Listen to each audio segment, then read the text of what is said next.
But look at what I've inherited and what I've done. So the U.S. economy running on all cylinders. The jobs report released just a short time ago shows 216,000 jobs added in December, beating expectations. The unemployment rate unchanged, very, very low at 3.7%.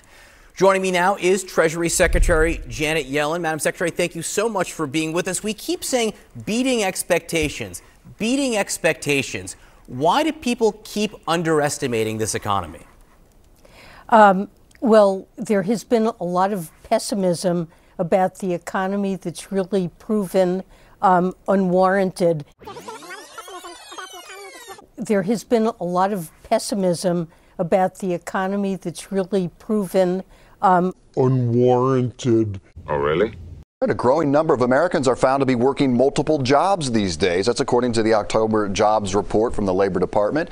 Part of the reason is to offset high inflation. Now, due to high inflation outpacing wage growth for many Americans, the need for that extra job is just something a growing number of Americans say they need. The cost of living crushing everyday Americans, leaving the American dream out of reach for many.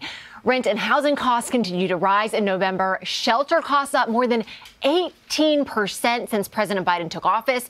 Plus, average mortgage payments on a new home skyrocketing 90% under the president. Meantime, the U.S. government's debt has topped $34 trillion for the first time ever.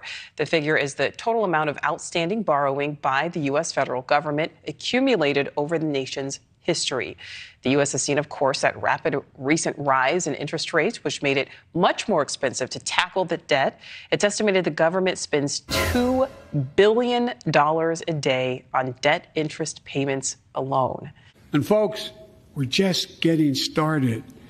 In the movie that came out in 1990, a young Kevin McAllister went to the grocery store for some essentials, things like eggs, milk, and fabric softener. And his total came to 1983. Okay. Kevin was able to pay with a $20 bill and even got some change back. Now a viral post claims that same grocery list would cost about $70 today. The post caught the attention of Debbie Lisk, the food pantry coordinator for Lutheran Social Services.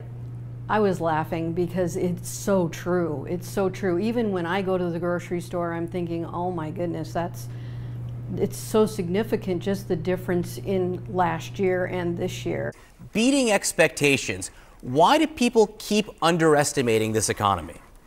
Because it sucks ass.